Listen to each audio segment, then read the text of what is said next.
변화에 대한 개인 스스로의 동기와 결심을 강화하는 협력적 대화 스타일이다. 이렇게 말씀드려요. 이 얘기는 뭐냐? 변화를 불러일으킨다는 거예요. 가장 중요한 거는 변화를 불러일으킨다는 거죠. 그래서 여태까지 해오던 것을 계속적으로 계속 똑같이 하는 것이 아니라 뭐 담배를 끊던 뭐 마약을 끊던 아니면 리더십에 있어서 행동을 좀 다르게 하던 어떤 변화를 이제 꾀하는 사람이 있다라고 하면 그 사람을 대상으로 한다 이렇게 말씀을 드리고요. 변화에 대한 개인 스스로의 동기와 결심을 강화한다 이렇게 얘기했어요. 제가 학교 다닐 때 저희 선생님께서 그런 얘기를 하시더라고요. 말을 물가까지는 끌고 갈 수 있대요. 근데 말을 어, 그 물을 먹이게 하는 건 또 다른 얘기라는 거죠. 말이 물을 먹으려고 안 하면 아무리 물가에 오랫동안 놔둬도 그 말은 물을 먹지 않는데요. 그래서 그 동기가 필요하다 이 얘기를 이제 하셨던 것 같아요. 우리가 누군가에게 변화하라고 코칭을 하고 뭐 교육을 하고 뭐 야단을 치고 뭐 여러 가지 방법을 씁니다.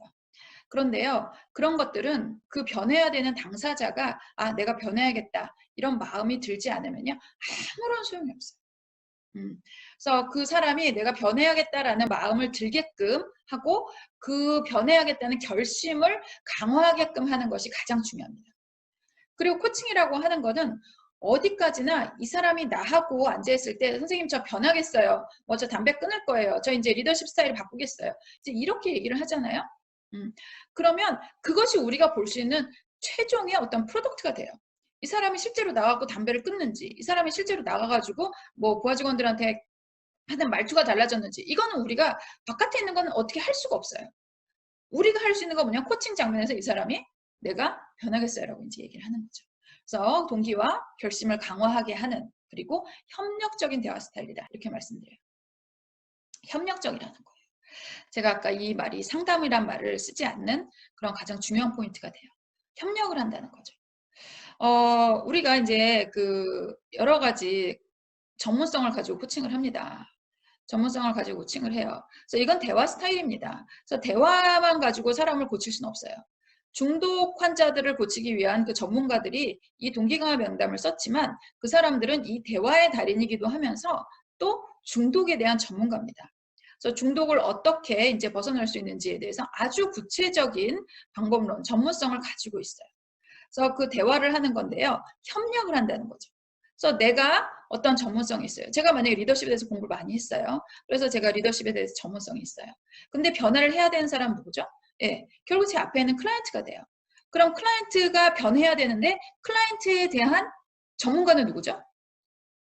예, 본인이죠. 예, 본인이죠. 그래서 본인에 대해서 본인보다 더 잘 아는 사람은 없어요. 더 많은 시간을 이제 보낸 사람이 그러니까 그 누구보다도 더 많은 시간을 같이 보낸 사람이 본인이잖아요.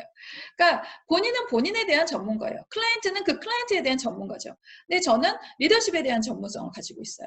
그럼 저 사람은 저 사람의 그 전문성을 가지고 있고 저는 전문성을 가지고 있고 결국에 이 두 가지 전문성이 만났을 때 시너지를 내서 결국은 그 사람 안에서 변화를 불러일으킬 수가 있게 된다라는 거죠. 그런 의미에서 이 동기강화 면담이라고 하는 거는 굉장히 협력적인 방식이라고 생각하시면 되겠습니다. 내가 너를 고쳐주겠어. 이런 개념이 아니에요. 코칭을 질문으로 접근하시는 분들이 되게 많아요. 그래서 그 강력한 질문을 통해서 저 사람한테서 뭐 그 인식을 넓힌다거나 의식을 넓힌다거나 이제 이렇게 말씀을 하시는데요. 그것 자체도 사실은 그 전제는 뭐냐? 내가 너를 의식을 넓힐 수 있는 강력한 질문을 할 수 있는 사람이야. 라고 하는, 예, 그 수직적인 관계가 어떻게 보면 형성이 되는 거죠. 근데 여기는 그런 것이 아니에요. 나는 나에 대한 전문성이 있고 당신에 대한 그 본인에 대한 전문성이 있으니까 우리 같이 협력해서 아름다운 결과를 만들어 보아요 라고 하는 접근 방법입니다. 그래서 협력적이라는 단어를 쓴 거고요. 대화 스타일이라는 겁니다. 그래서 이거는 뭐 어떤 매직을 쓰는 게 아니에요. 그래서 저 사람하고 하고 대화를 통해서 저 사람이 이제 변화를 가지고 올 수 있게끔 하는 그런 스타일이다. 이제 여러분들한테 이제 말씀을 드리도록 하겠습니다. 그리고 여기서 제가 아까 동기를 끄집어낸다 이렇게 말씀을 드렸어요. 저는 동기부여라는 말은 좋아하지 않습니다. 왜? 동기를 누가 부여하나요? 예. 동기는 다른 사람이 주는 게 아니에요. 저도 사람들을 코칭을 이제 많이 하고 사람들을 많이 만나게 되잖아요.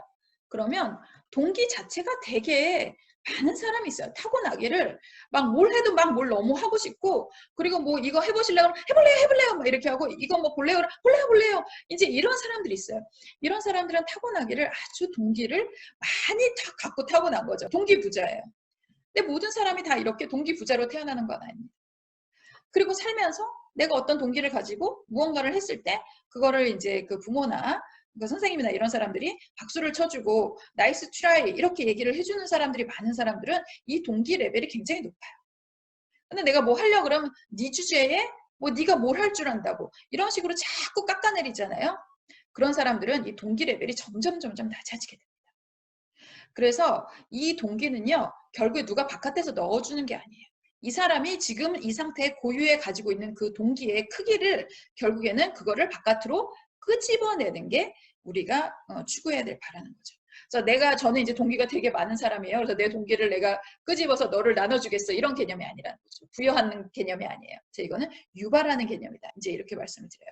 그래서 이 동기라고 하는 거는 이 사람이 이미 가지고 있는 동기입니다. 그래서 이 동기강화 면담은요, 접근하는 데 있어서 여러 가지 그 전제가 있는데 가장 중요한 전제 중에 하나가 뭐냐면 모든 사람은요, 다 잘하고 싶어요.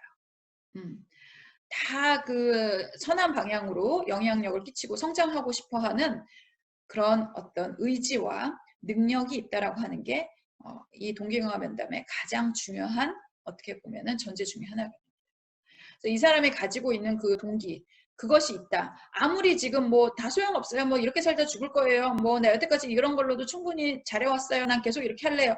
이렇게 얘기를 하더라도 이 사람들도 안에는 좀 더 좋은, 좀 더 나은 어떤 행동을 하고 싶은, 좀 더 좋은 사람이 되고 싶은 어떤 동기가 있다. 우린 이렇게 전제를 하고 갑니다.